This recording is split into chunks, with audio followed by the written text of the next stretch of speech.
Hello everyone and welcome to another episode of the Long Live Rock and Roll podcast. To my right is my co-host Felipe. How you doing, man?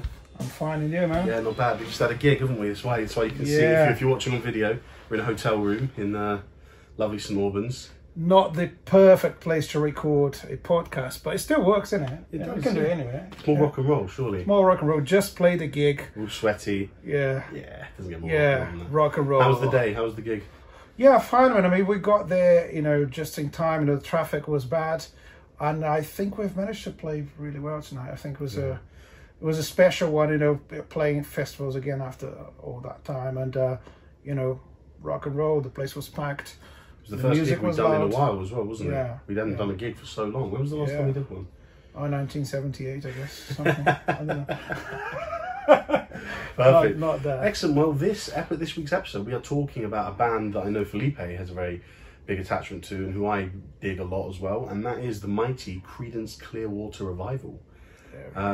Talk to us a bit about Creedence, Felipe. Well, man, Creedence was one of the first rock and roll bands I ever listened to. I remember my dad giving me a best of Creedence album with 22 songs. I still remember to this day. I don't even think it was an official release or something. There's something. Just a bootleg. Yeah, some sort of bootleg. And I think track 16 or 17 was Molina. Oh, yeah. And I love that song. It was the first song. I said, you need to listen to that one. We're going to start from that one. And it's funny, it's not even one of the most famous songs, but when I heard that, the groove and so much energy, I loved it. Yeah, so Creedence. And going forward a few years, I've played with a tribute band, a Creedence Clearwater tribute band, the official tribute band in Brazil. So they're actually authorized by the original band to use their name and everything. So it's like pretty big deal. I loved that. So I got to learn a lot about Creedence, about the songs and the stories behind the songs. So I love them. I think they are one of the most important bands in history, for sure. The thing with them and Creedence is that they're very influential on rock and roll bands going forward, like in the 70s and 80s, but from such a different vibe and a different way that, for example, the Beatles would have been. They had that country, didn't they? They had that Americana kind of feel. I wouldn't say Americana, actually. Definitely country. Definitely country. I think there's more... it's more evident they are an American band. You can tell. The Beatles are clearly not from that background. So, although both Creedence and Beatles could write like hits, and they had loads of hits and stuff like that. But then you have one interesting thing there. Again, comparing to the Beatles and comparing to other bands, you have one songwriter really in the band. Yeah, and that's such a huge part of the band, wasn't it? Well, John Fogerty is pretty much. I don't know if every Creedence fan is going to agree with this, but he's pretty much a one-man band. He'd recorded loads of instruments. I think he even recorded bass, percussion, some of the tracks. And he had a clear vision of what he wanted for the band. And I think maybe what we were trying to say is all the elements of American music are there. There's folk, there's country, there's blues. Yes. They even recorded some songs, like some classic American tunes like Cotton Fields. We were listening to Cotton Fields, such a beautiful song by Led Belly, who was an American folk blues singer. So they recorded that, they recorded Before You Accuse Me. So they never tried to hide their influences. Like, that's what we're doing, An interesting thing, also talking about John Fogerty and his songwriting, is that before Creedence became Creedence, they were... Do you know the name of the band they were? They called themselves? Oh, no, I didn't know. There's two of them. One of them I can't say because it's now considered a racist term. Oh, right. Well, you can say it, can't you, if it's in the historical context. So, from 1959 to 64, they called themselves the Blue Velvets. And the Blue Velvets. So there's a... And then the other one, from 64 to 67, they called themselves the Golliwogs, which is a children's doll, but they were quite often black, which is why the word's not sort of correct to use anymore. It doesn't sound nice nowadays. No. And so because of that, interestingly, what happened with those bands is that they all shared the songwriting and they never got a hit. So after the Blue Velvets and the Golliwogs, John Fogerty took over and said, "I'm writing now," and he wrote nearly everything the Creedence have done. So, and isn't it funny that that's where their success came? Maybe isn't it interesting that when someone has a strong vision about what kind of music they want to produce, then maybe you should trust those guys. Yeah. You know, like Roger Waters was for Pink Floyd in many of the albums, and the Beatles, they had different phases where John would be the leader or Paul would be the leader, but Creedence was just like, that's John Fogerty's project, that's his thing. And if you listen to his solo career, there's loads of great songs as well, and he still plays Creedence songs to a very high standard. He's really good. But yeah, so the thing is, he knew what he wanted. He knew he wanted that country element, that kind of stuff. So it does communicate really well with American audiences for sure. Yeah. Is because all the elements of American popular music are there. But for the time. For the time, yeah. Everything that happened before Creedence is present in their music. So one thing I think that we can say they invented is it's actually a genre or a style, if you like, that they have been attributed with, that for me sums up Creedence's music the best. And the funny thing is that I can't even begin to describe this genre. The genre is called swamp rock. Swamp rock. And I don't know, how do you describe swamp rock? See, I was thinking about this, and I was thinking maybe it could be with the key of the song, but then no, because they write songs in D major and A major, which are not. You tell me, in your opinion, how do they get that swamp sound? I think it has to do with the country element of it, isn't it? Mixed with some hard rock. Yes, that's a good point. It's like heavy country, Yeah. And what I think they have, which is very special, is mixing acoustic and electric guitars in such a clever way. Did they do that a lot? Well, yeah, they do. And if you listen to some songs like "Have You Ever Seen the Rain," it's totally based on the acoustic. Whilst, and whilst it does change the song a lot, the fact that it's not based on heavy electric guitars. And that's the country folk element, isn't it? That's a country folk element, but if you just isolate the melody, it has something completely unique to it. It's rock. It's rock. I agree, yeah. Or you could even say it's a pop ballad. It could have been recorded by any rock or pop artist and would have been a hit. The melody is there. True. So it's one of those bands that if you strip down the songs and you just play them with acoustic guitar, they still sound great. Absolutely. For me, that shows the power of the songwriting. I'm not saying that the arrangements were not clever. It's just like, it's totally about that thing, acoustic guitar and vocals. Also, John Fogerty was a great guitar player, but he didn't want to show off. Yeah. So you're not going to hear long solos apart from I Heard It Through the Grapevine. Yeah. But yeah, again, another song they re-recorded, another cover, let's put it like that, they've done, which is like them trying to relate to Motown. So again, every American style is present in that thing, isn't it? Yeah, I agree. Another interesting thing is that, so we said that swamp rock was probably the genre, the name that we called it. I like it. You can also consider them, rockabilly, R&B, country. We've said this before. There's loads of up-tempo songs in it. So every music genre that is designed to make people dance is somehow present there as well. So they are very entertaining. Let's put it like that. That's good. So Creedence, so themselves, they formed in 1967, like I said, after the Blue Velvets and that other band name. And that was when they just became John Fogerty's band, basically. And an interesting thing, and something that, the band is very tight, isn't it? Yeah. The rhythm section. I mean, all of them, they're just great musicians. When you think that they've had 10 years experience between starting out and becoming Creedence, naturally the tightness of the band is going to be there. It's going to be more present and more predominant, So when they go in and do the studio and do some albums, it's just easy to record because everyone knows their parts and they can just play it live and nail it, probably. Exactly. And do you think about I think they only lasted as Creedence from 67 to 72. Is it that? It's like. Yeah, I think so. I mean, you're right. So check this out. These are the albums they've done, and this is how quickly they did them. Creedence Clearwater Revival came out in May 1968. Right. Bayou County, Country, January 1969. Green River, August 1969. Willie and the Poor Boys, November 1969. So that's 3 albums in a year. Cosmo's Factory, July 1970. Pendulum, December 1970. And Mardi Gras, 1972. But Mardi Gras is an exception because Tom Fogerty left for that album. But you got the space of 3 years and just 5 incredible albums. Yeah, and you can listen to them from start to finish, and you just don't want to skip any songs. They're really good. But you would call them a hits band, wouldn't you? Because that's where their biggest success came from. But, I mean, yeah, sure. Yeah. Interestingly, you know, so I can't remember what I was reading or who it was, but they were influenced by the Beatles as well. And I found this quote by John Fogerty. Oh, were they? Yeah, he said... who wasn't? Exactly.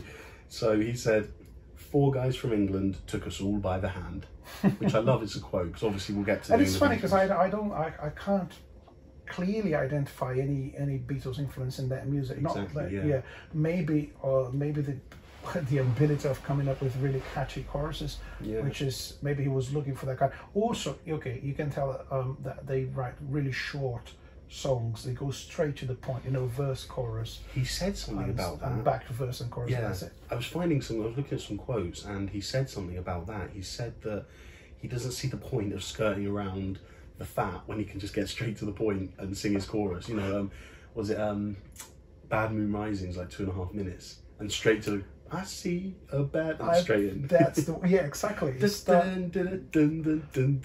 the riff does the exact same melody as the vocals. That's very country as well, isn't it? Yeah, just going straight into the song. Yes, and the guitar doing melodies that relate to the vocal. That's very country. If you listen to the guitar solo in Proud Mary, that is a typical, you know, country solo as well. And the main melody of the vocal is somewhere there in the middle of the solo. And again, the solos they are not random solos. They're not like just phrasing around the guitar.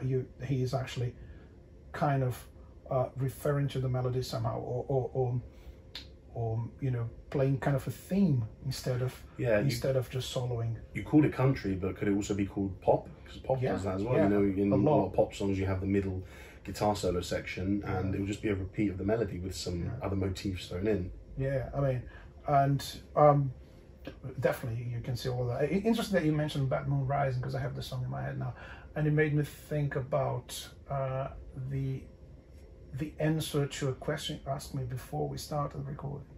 Basically, Laz asked me, why do I think they're still relevant, isn't it, for modern rock, or if you're a musician, you start in a band now, why should you listen to Creedence? Why should people listen to them in general nowadays, in this day and age? Yeah. And thinking about Bad Moon Rising, isn't it a story that could be a movie told in 2.5 minutes? I can't say I know the lyrics, but I can imagine what you're talking about. Yeah, but it's, you know, the imagery, like a moon rising. Yes, it's very majestic. Yeah. Isn't it? The thing that captured a lot of their fans was the fact that, and this goes back to calling them swamp rock, was that they sang so often about the Mississippi River, the bayou. Do you know what a bayou is? Yeah. So I had to look out what it is. A bayou is like a swamp. It's I can't remember the geographical term. There's no boundaries. So it's not a river, because a river you have boundaries, but a bayou has no boundaries. So it's like a creek, a swamp. So, you know, born on the bayou. This is where they were brought up, you imagine, you know. So going back to this, the lyrics, I perceive from like loads of more the bands, when people are trying to write songs that are going to communicate with people, sometimes they're just pushing too hard. Just I want to talk about you. No, talk about yourself. Yeah. You know, and John Fogerty's lyrics are about his childhood. Yeah. Loads of it, and you know, Born on the Bayou, Green River, and all that stuff, and you know, his personal experiences. He was very honest and very objective with the lyrics. So this, like, I went through this experience. I'm going to turn into a song. Yeah. You know, well, he was he appealed a lot to the. What we'll call the common folk, because you know the song "Fortunate Son" that appealed a lot to the working class, because the lyrics of that struck so hard with them. And if you listen to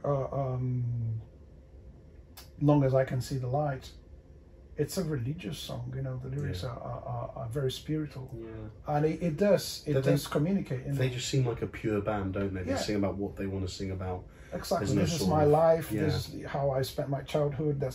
These are my real experiences, yeah, and I want to absolutely. put that into a song. And I think you communicate, you connect to people in a deeper level when you just expose your true feelings. It's a bit cheesy, isn't it? But that's what it is. Absolutely, yeah. And they also sang politically, didn't they? Because they discussed Vietnam. Yeah. Well, no. What was the song they did that was about Vietnam? Was it? Do I have to look at it? No, it wasn't Fortunate Son. But there is one of their songs. I can't remember. We'll have to listen. What we'll do is we'll find that song, the one that's about Vietnam. We'll add it to the playlist. Oh, we can just find it now. That's true. Yeah, but I don't know which one it is. We can edit this up. Do you know that? So what we're doing now, guys, is as we've had some great feedback from you all, so thank you for that. Yeah. You wanted to hear musical examples of what we were talking about. So what we've done now is every episode is going to have a I've lost the word. It's been a long day. A playlist. Yeah, but a corresponding playlist. Ooh, so we've made a playlist for episode 1 about all the rock and roll stuff we talked about, 2 Queen, 3 Zepp. We're now going to make one, and it will be on the show notes. If you go right to the bottom, we'll have the link to the playlist so you can hear the songs that we're talking about, really.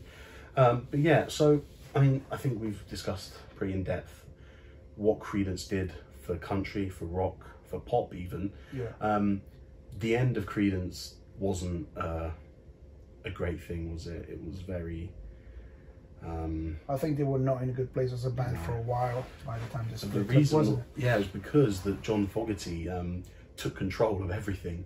Yeah. Literally everything. There's quotes that say he became something of a dictator. And he just took creative control of everything, and the band members didn't like it. And interestingly, the album Mardi Gras, so Tom Fogerty left the band in 71, I think, and then Mardi Gras came out in 72. But Doug and Stu, is it Stu Cook and Doug Clifford, isn't it? Doug and Stu, they stayed, but they said, listen, we're only going to stay if you give us some chances to write some songs. Yeah, that's why they have their songs. Yeah, and they got 3 album. songs each on the last album, and the album failed miserably. There you go. Yeah, and that's then is it, what was the last single? I think it was Someday Never Comes. I think that could have been, yeah. And this, you know, maybe the only hit in the album. That's John Fogerty, of course. So again, it's funny when you see that some band members can get upset because someone is totally in charge. On the other hand, that person who is in charge knows that, you know, he's the reason for their success. Yeah. So it's tricky, isn't it? Well, you can understand the position that they feel they're in a band. If this was John Fogerty and the Blue Velvets, you might understand because it's his name on it. But they were meant to be a band, and John Fogerty kind of just cut them out of everything. So you can understand that naturally they felt a little, you know, pissed off and everything. But in the end, you know, I'm kind of weighing up. Do you try and fight for your creative, not control, but for some form of creative input? Or do you say, listen, making a shitload of money with John's songs, let's just let him carry on? Yeah, maybe they actually have done that for a while, you know, and it's just like those 5 years probably have gone so fast for them, you know. Pretty much 5 years or only just in the studio on tour, on tour. And as I said, making loads of money, having one guy as the main guy in the band, and tricky. I also want to say, man, that people should listen to John Fogerty's solo stuff because it's. Is it good? Yeah. What album do you recommend? Oh man, don't know the name. Does it sound like Creedence? Oh, do you know what? He hasn't. It does sound like Creedence. His songs do sound a bit like Creedence, but what would you say? Are they more poppy? Are they more country? No, in many parts they're more country. You know, you have his light guitars. Yeah. You have that kind of vocal harmonies there. It's less rock for sure in some cases, but he's got some good hits as well. But his live gigs, his solo live gigs are fantastic. You know, he's got for many years has been playing with one of my favorite drums of all time, Kenny Aronoff. Oh yes, yeah. And it's so good to see that, you know, his band playing Creedence songs as well. So yeah, I totally recommend people to listen to him solo. There's a live album called Premonition, which is one of the first. It was the first time I saw John Fogerty on screen, and I had a DVD, and fantastic, brilliant. I want to talk to you about this. So when I was doing my research, I found a term that was attributed to Creedence, and it's a kind of genre, and the genre is called blue-eyed soul. And the definition of this genre is blue-eyed soul, rhythm and blues and so rhythm and blues and soul music performed by white artists. Interesting. Do you think that applies to them? Well, it does. If you think about what we're talking about, them recording Lead Belly's Cotton Fields, Yeah. so that's them taking like all the way from the roots of Black American music and turning into something of their own. Grapevine as well, Marvin Gaye. Yes, exactly. So Yeah. they did make that connection between American folk and blues. I like the term though, blue-eyed soul. I love that, blue-eyed soul. Yeah, interesting. Never heard of that. So you're doing good research, man. Yeah, I think it's because personally I haven't ever met a lot of black people with blue eyes. I'm sure there's plenty out there, but I haven't met anyone. And I think that might be what it is. I think they're just saying that a lot of white people have blue eyes. So they're calling it blue-eyed soul. What else could you call it? White man's soul? I don't know. Yeah. It's just white men's blues. Yeah. Don't know. I like that one. Yeah. It's interesting, isn't it? Because that's how powerful music is. It does connect cultures, and people take things from other cultures or other nationalities, other stuff, that turn into something new. What did we say in the first episode as well? We said that rock and roll music was the first music to actually bring together two cultures. Yeah. Not bring them together, but appeal to two of them. Appeal to and especially to young audiences as well. And I think Creedence. So Creedence are doing that. Yeah. If I'm not wrong, one of John Fogerty's solo song is called Creedence Song. It's something about, there's nothing better than listening to a Creedence song and stuff like that. It does relate a lot to young people. Yeah. Well, like we said, the end of Creedence wasn't a pleasant sight to behold, because it went on for a long time. There was lots of lawsuits, big fallouts, big arguments. Check this out. They were inducted into the Rock and Roll Hall of Fame, and John Fogerty asked, I don't know who he asked, to ban Stu Cook and Doug Clifford from coming onto the stage. So he performed with Robbie Robertson from the band, among other people. So he performed with Robbie Robertson from the band, Bruce Springsteen, and he had Doug and Stu barred from the stage. Wow. It's horrible, isn't it? Such a shame. How do people get to that level? But anyway, we will never know. We were not there. No, exactly. But it's again, maybe that's it. Being on the road and playing and recording, it's a lot of stress. Yeah, but on top of that, like we said, the creative control. And again, if John's working his magic and writing some really good tunes, why wouldn't you just get on with it? I've actually got a quote. Did you want to say something?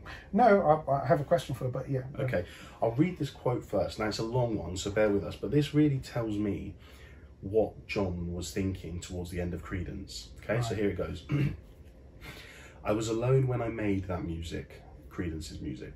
I was alone when I made the arrangements. I was alone when I added background vocals, guitars, and some other stuff. I was alone when I produced and mixed the albums. The other guys showed up only for rehearsals and the days we made the actual recordings. For me, Creedence was like sitting on a time bomb. We'd had decent successes with our cover of Susie Q and with the first album. When we went into the studio to cut Proud Mary, it was the first time we were in a real Hollywood studio, RCA's Los Angeles studio, and the problems started immediately. So even from the second album. Yeah. The other guys in the band insisted on writing songs for the new album. They had opinions on the arrangements they wanted to sing. They went as far as adding background vocals to Proud Mary, and it sounded awful. They used tambourines and it sounded no better. That's when I understood I had a choice to make. At the point in time, we were just a one-hit wonder, and Susie Q hadn't really been that big of a hit. Either this, the new album, would be a success, something really big, or we might as well start working at the car wash again. There was a big row. We went to an Italian restaurant, and I remember that I very clearly told the others that I, for one, didn't want to go back to the car wash again. Now we had to make the best possible album, and it wasn't important who did what, as long as the result was the very best we could achieve. And of course, I was the one who should do it. I don't think the others really understood what I meant, but at least I could manage the situation the way I wanted. The result was 8 million selling double-sided singles in a row and 6 albums that all went platinum, and Melody Maker had us as the best band in the world. That was after the Beatles split, but still, and I was the one who had created all this. Despite that, I don't think they understood what I was talking about. They were obsessed with the idea of more control and more influence. So finally, the bomb exploded and we never worked together again. Well, that sums it up, doesn't it? What we would say about The justification. Yeah, why it was actually a one-man band. The fact that he recorded loads of stuff and he wouldn't allow people to do it because he had a clear vision of the thing. And the results speak for themselves in that sense. Like, would Proud Mary be such a hit with the added tambourine and back vocals that he mentioned? We don't know. No, it could have been, but we don't know. It's tough though for a musician in a band should not be heard. Yeah. On the other hand, when you have a leader who knows exactly what he's doing, follow the leader, you know. Exactly. But yeah, I have a question for you. Hit me. What's the best thing about Creedence? Tough one. Do you know, when you ask me that question, the first thing I think of is his voice, because I find it very unique, very recognizable, very distinctive. Isn't it? Yeah, it is strong, but his tone and his timbre is just, I don't think I've heard anyone sing it like him before or after. Yeah, if you listen to his voice, you can immediately recognize that's John Fogerty. That's it. Yeah, and we're talking about guitars and lyrics. We didn't mention that. How powerful is his voice in that sense? What's your favourite thing about Creedence? I think it is, immediately makes me feel happy. Yeah. If I'm having a bad day, so I need to listen to my Creedence playlist. That comes, down on the corner, you listen to that, and you can see again some guys like Bob Dylan and like John Fogerty. They're storytellers. Yeah. You know, when he's talking about Down on the Corner, you can see the musicians busking. That's the story of the song. You can see it happening, and it's like you're there. You're part of a movie or a short scene. And what makes you happy about it? Is it the lyrical content? Is it the music itself? I think it's the groove, and it's also up tempo. Even the ballads are not slow, not that much. I think long as I can see the light, it's a slow song, but it takes you with the melody, and it's not depressing. Yeah, everything they do for me, it's uplifting somehow. You know, have we ever seen the rain? It's talking about, you know, it's the rain coming down, and it's not a negative thing. The way he puts it is like it's part of life, you know. Yeah, that's a really interesting take on it. Yeah, and I think it's all, as we said, it's all imagetic. You can visualize the things they say. But every time I see those things when I'm listening to the songs, the combination of the lyrics, the melody, and the groove, it makes me feel good. I completely understand what you're saying, which is interesting because a song like "Have You Ever Seen the Rain?" Initially, you'd think not a depressing song, but the content is potentially negative. Rain is not often associated with positivity. And you listen to the boom, boom, boom. It's like it's too groovy and nice to be a sad song. Yeah. So I know even when the lyrics are, you know, slightly depressive, I don't feel anything bad about Creedence, and I have my own playlist, you know, with all the up-tempo stuff as well. And it makes it feel like if you listen to the traveling band, that's fantastic. It's like I want to be in a band, you know. Well, something I read about that song, and actually the other one you mentioned, "Down on the Corner," is if you think about traveling band and "Down on the Corner," do you think those songs both have elements of funk in? "Down on the Corner" for sure. Because I remember learning that. On the corner, but the drum groove, it does use some elements that are not rock at all, and for sure. Traveling band's kind of more bluesy. It sounds like classic rock and roll, you know. So it's a bit really up tempo, some stops. Yeah, again, I think it's uplifting. It's the best thing about Creedence for me is it does make me feel happy with zero effort, and it's simple. Yeah, you know, not easy listening in a bad way when it's too poor in terms of arrangements. Not that. It's simple. Yeah, and it's well designed. I agree. And the message is clear. The lyrics are well written, and there's no messing around. You know? Yeah, that's what I think. Yeah. Right, we'll take this time now to jump to one of our segments, and I love the segments. You do, yeah. So what we get, well, mainly because you get to eat during them. Well, but there's no food here today. No. So this is a different version of Feed the Drummer. Feed the Drummer, right? Sorry, that's right. Say it again. That's okay. And this is this week's segment of Feed the Drummer. So unfortunately, I you know, so shall I tell them about my day? Yeah. So my day started, I drove to Jack's this morning, and it was tipping it down with rain on the M1.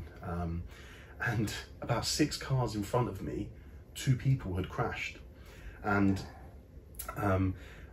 all of the traffic was coming to a standstill. So I put my hazard lights on to let the person behind me know that we were going to slow down drastically. I don't know if you guys have that in whatever countries you're from, but that's a British thing. And the gentleman behind me, I say gentleman, I'm convinced he was looking at his phone, didn't see or wasn't looking, and he was coming at me about 50 miles an hour, and I had to push my car and bump the car in front and go to the rail so that he wouldn't just hit me straight on.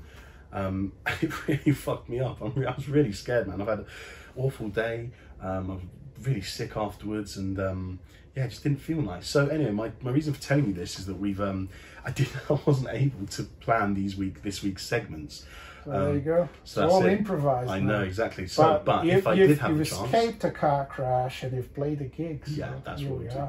If I did have time and planning, I would be showing Felipe some grapes now. Grapes. You can guess that. I heard it from the grapevine. There you go. Oh, Yeah, but Feed the Drummer. Yeah, but Feed the what Drummer. A song. It is. Yeah, great cover as well. Yeah. And was it like 12 minutes long? I think it's 11, 12, yeah. And Incredible. it's, half of it's a guitar. So that is the only song where he shows off as a guitar player. Really? player. John? Yeah. Oh, really? I thought Tom was the guitar player. Well, I think John does. John played on it. Yeah. Incredible. But anyway, you know, we Feed the Drummer. You have to understand when I try and look for tedious food links between bands, it gets very hard. So I'd like to say that not every Feed the Drummer, unfortunately, and I'm sorry to say, won't involve food. But I'm going to feed him some stuff, as in I want to feed him some songs I like or some drum tracks that I like. And this week I wanted to, I mean, you've probably heard it, but I want to talk to you about the song Penthouse Pauper. Do you know the one? Don't think I know that one. Listen to it. Wow. If you can film your reaction for our audience. It's just for me. If you said pick one Creedence song that says from which album? Because I must have heard it. I just don't remember. I don't know, bro. I've listened to all these albums in the last few days. I don't want to take a guess. But again, we'll put it in our playlist for you. It's just the epitome for me of the swamp rock. Right. It's dirty. It's grungy. The guitar solo is amazing, and his vocals and the lyrics as well. Very, I don't want to say political, but back to the working class, like we said. You know, he's comparing himself to the rich elites of the world. Some fantastic lyrics in there as well. So yeah. I'll listen to that. I feed you that, and you got to film your reaction so we can give. And it's clear in this show that Laz does his research properly, whilst I'm just trying to remember stuff. This is a good, yeah, but this is a good dynamic because I can spit out some facts and you tell us your opinion on it. It's good. Imagine, but it would be crap. You actually remind me of stuff. You know, like, oh yes, exactly. Because as I said, I've played in a tribute band, so I've listened to every single album, every single song. Doesn't mean I remember all of them. And I've played loads of those songs on stage. And interesting thing, man, we were playing to audiences who couldn't speak English. Right, and they'd sing along anyway, right? And I was talking about the power of the lyrics and everything, but it's just like the melodies. Yeah, they were singing along. And if you play Have You Ever Seen the Rain, everyone, anywhere in the world is going to sing the chorus. Of course, yeah, exactly. Yeah, it's just beautiful. So that, yeah, they do have that power, you know. And imagine how crap it would be if we both came as prepared as I do.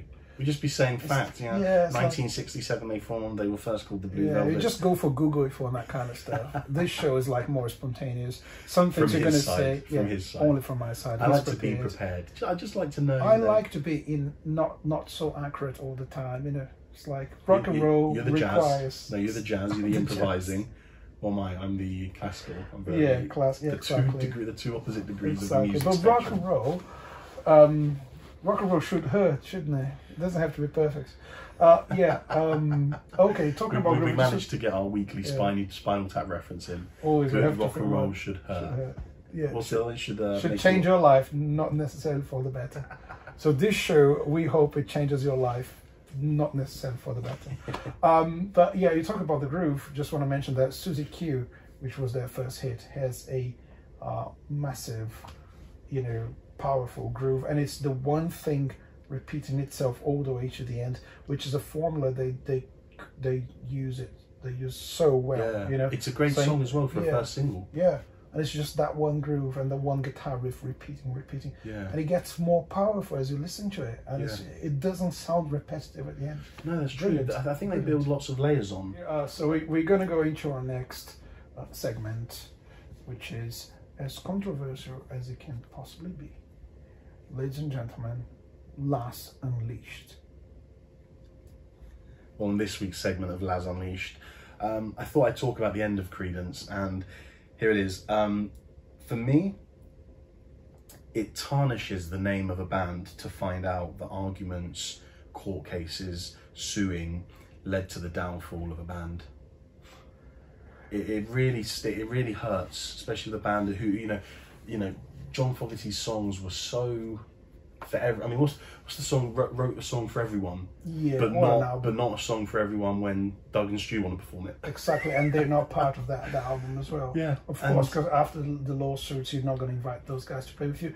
In the end of the day, I get your point. As in, I put an asterisk next to it. Creedence Clearwater Revival, 1967 through to 1972. Notes, ended because of feuds, suing, rivalries.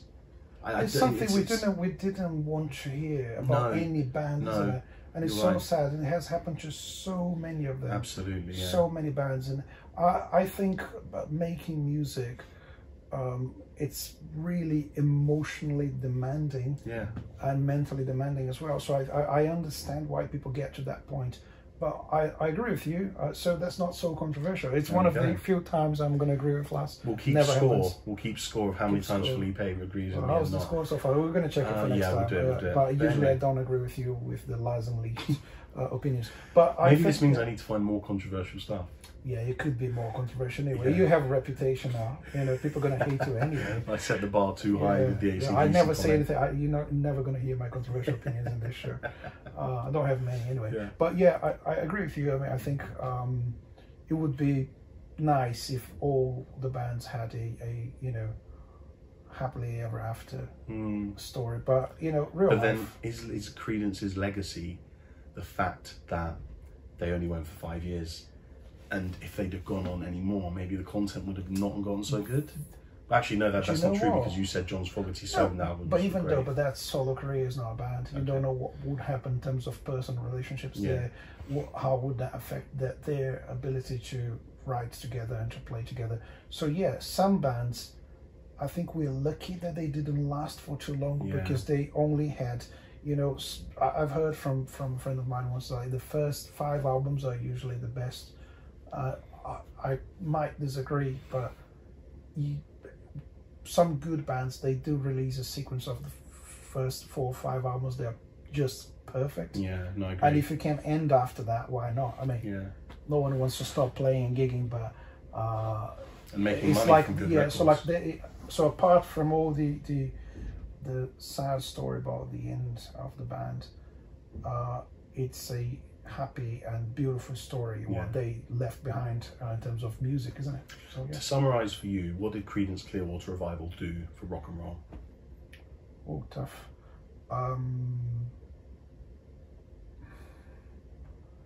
They mix different genres in a perfect and balanced way, and they do ballads and rock songs to the same level. To the same, exactly. That's very true. It's just excellent. Awesome. Love them. Well, anyway, guys, thank you for joining us for another episode. I think we'll call it a day here. We need to go and get some sleep, don't we? Because we've got a gig tomorrow and then another one on Sunday. Fortunately, we've got more festivals lined up. So great stuff. Thank you for joining us. Please find us on our social medias. So we are at Long Live RNR Pod on Instagram and Twitter, and you can search Long Live Rock and Roll Podcast on Facebook and YouTube to follow us there.